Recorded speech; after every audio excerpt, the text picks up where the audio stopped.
दोस्तों, अगर आपकी एक मैन्युफैक्चरिंग फर्म है और आपके यहाँ ऐसा सेटअप है कि वहाँ पर काफ़ी मशीनरी लगी हुई हैं जो रेगुलर चलती हैं और वाइब्रेट होती हैं, तो कई बार आपने ऐसी प्रॉब्लम फेस करी होगी कि जिससे मशीनरी ब्रेक डाउन हो जाता है। तो आज मैं आपको बताऊंगा कि ऐसा क्यों होता है।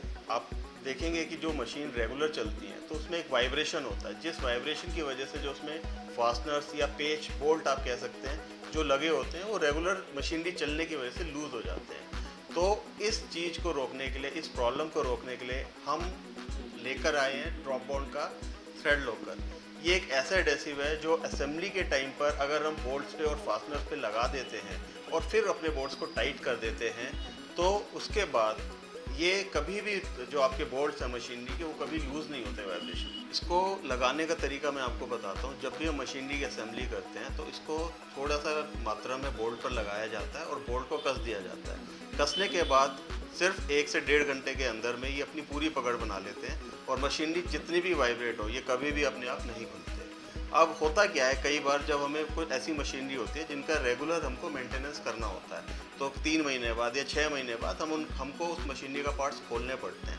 तो उस टाइम पर हम अगर एक्सटर्नल फोर्स लगाते हैं तो हम ये बोल्ट्स खोल सकते हैं और सफाई करने के बाद, मशीनरी की मेंटेनेंस करने के बाद वापस फिर यही एडेसिव लगाकर दोबारा बोल्ट्स को कस सकते हैं, जिससे वो दोबारा जब भी मशीनरी चालू होगी अपने आप कभी नहीं खुलेंगे। अब ये कई ग्रेड्स में आते हैं, जैसे कि वो डिपेंड करता है कि हमको अपनी जो बोल्ट की कसने की जो स्ट्रेंथ है वो कितनी चाहिए, या फिर जो थ्रेड्स होते हैं, जो बोल्ट्स होते हैं उनके जो थ्रेड्स होते हैं वो कितने बड़े होते हैं, उस पर डिपेंड करता है, जिससे ये ग्रेड्स अलग अलग तरीके के आते हैं। फॉर एग्जांपल मैं आपको बताता हूँ, जैसे कुछ मशीनरी, जैसे मैंने अभी बात करी, कुछ मशीनरी ऐसी होती है जो हमें रेगुलर मेंटेनेंस में जानी पड़ती है तो बार बार खोलनी पड़ती है। तो उसकी वजह से उन मशीनों में हम मीडियम स्ट्रेंथ वाला ग्रेड लगा सकते हैं ताकि हमें बार बार खोलने में उसको मुश्किल ना हो। दूसरा, कई बार ऐसी मशीनरी भी होती है, मशीनरी के ऐसे पार्ट्स होते हैं जो एक बार बंद कर दिए जाते हैं या एक बार कस दिए जाते हैं तो दोबारा खोलने की ज़रूरत नहीं पड़ती।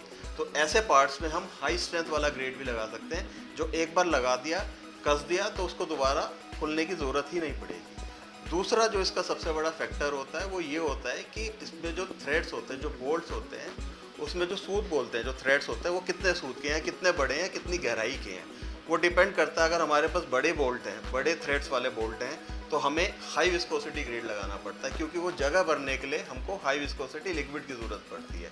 तो वो काम हाई विस्कोसिटी ग्रेड से हो सकता है। अगर ऐसे थ्रेड्स हैं या ऐसे बोल्ट्स हैं जो पतले हैं, जो छोटे हैं, जिसमें थ्रेड्स नहीं है बिल्कुल भी, तो उसमें दूसरा ग्रेड भी लगा सकते हैं जो बिल्कुल ही लो विस्कोसिटी का होता है, जिसमें हमें जगह भरने की ज़रूरत नहीं होती।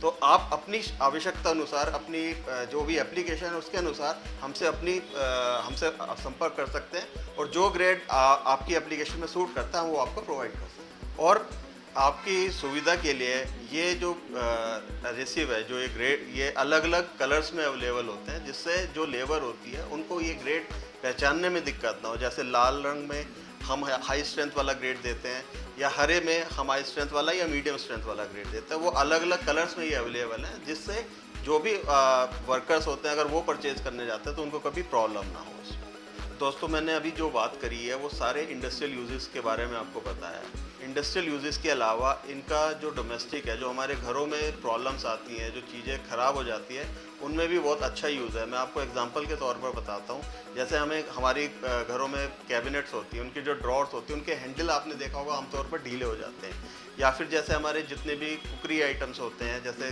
कुकर हो गया या स्टोव हो गया, उसके जो हैंडल होते हैं वो भी ढीले हो जाते हैं। तो वो भी इसी वजह से होते हैं क्योंकि रेगुलर उनको यूज़ में आते हैं, तो वो यूज़ में रेगुलर आने की वजह से वो ढीले हो जाते हैं। तो उन एप्लीकेशंस में भी हम इन थ्रेड लॉकर्स का अच्छे से यूज़ कर सकते हैं ताकि वो जो बार बार बोल्ट ढीले होने की, पेज ढीले होने की प्रॉब्लम आती है, हमें वो ना आए।